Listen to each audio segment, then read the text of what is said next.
दो प्रकार की दुनिया होती है। एक तो वो जो दुखों से घबरा के और ऐसा रिएक्ट करती है जैसे सभी कर सकते हैं। मान लीजिए गुस्सा करना, क्रोध करना, क्रोध में भी अपशब्द बोलना या जो भी वेंट आउट होना किसी नेगेटिव वे में, एक ये है। दूसरी चीज होती है कि जब आप भगवान शिव को ध्याते हैं, जब आप उनके अनुरागी हो, तो आपको पता है कि ये जो विष है इसके चाहक सब नहीं है। ये जो कष्ट का, विपत्तियों का, मुश्किलों का जो विष है उसके चाहक सब नहीं है। जिसके चाहक सब नहीं है समझिए वहां रब नहीं है। ठीक है, हमने, क्योंकि हम सामान्यतया बहते रहते हैं अपने जीवन में, विचारों में, तो हमने एक ये लाइन लिखी भी थी, बिना आपके जीना भी आसान नहीं, और जहां विपदा ना हो समझो वहां भगवान नहीं। तो जो विपत्ति है, जो कष्ट है, जो दुख है, जो हार्डशिप है, वो परमात्मा ही का एक स्वरूप आता है बनकर। वो कभी सिचुएशन बनकर आ जाता है, कभी कोई मनुष्य बनकर आ जाता है जो आपका दिल दुखाने के लिए आता है। हो सकता है थोड़े दिन पहले अटैच्ड होगा, वो अटैच्ड में आप पगलाएंगे, वर्लपूल में घुस जाएंगे, एक चक्रवात के हिस्सा हो जाएंगे। आपको लगेगा क्या हो रहा है यार, मैं तो क्लाउड 9 पे हूं, मैं तो पगला हूं, मैं मर जाऊंगा का, ये मौत की तरफ भाग रहा हूं का, इतना सुंदर लग रहा हूं, इतना मजा आ रहा है। और अचानक आपका दिल टूटेगा।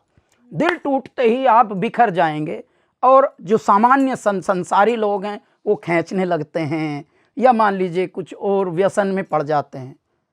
दो प्रकार का इसका प्रभाव होता है। कष्ट या तो आपको बहुत शिथिल, बहुत तटस्थ, बहुत स्थिर, बहुत समाधिष्ट बना देता है अपने महादेव की तरह, या फिर आप ऐसे हो जाते हैं जैसे हमने बताया। टूट के बिखरना सबको आता नहीं, फिनिक्स बनना सबको आता नहीं। जी, जी। मैं आपको एक विचार बताता हूँ। हमारे बहुत प्रिय हैं, उन्होंने पूछा आपको डर नहीं लगता किसी बात पर। मुख से हमारे निकला, जो टूट कर बना जिसे मौत ने जना, वो और क्या टूटे वो और क्या मरे।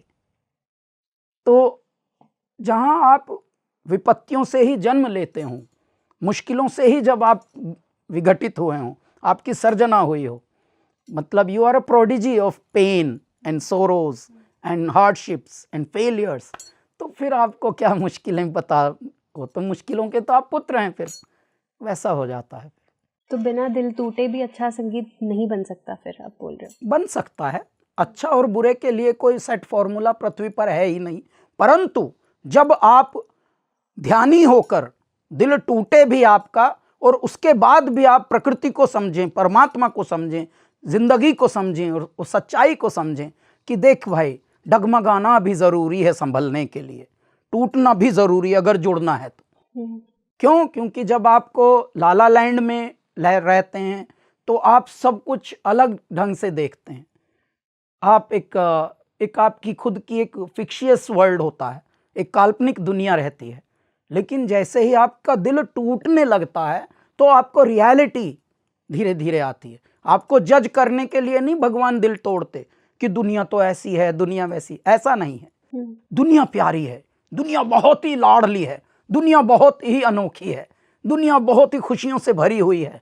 बस हमें अपना देखना है, क्या हम डिजर्व करते हैं इस दुनिया में, इस दुनिया जैसा होना। क्योंकि बुराई तो सबको दिखती हैं, और बुराई दिख के कोई भी ऐसा नहीं है कि बुराई में कूदे कि इसको क्लीन करना है मुझे।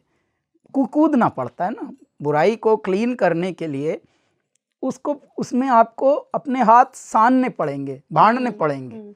भांडना भी नहीं है, ज्ञान भी देना है, और it's really bad, you know, ऐसे बोल के निकल लिस, तो बैड जो है वो बैडा हो जाएगा थोड़े दिन के बाद, और बैड होता जाएगा।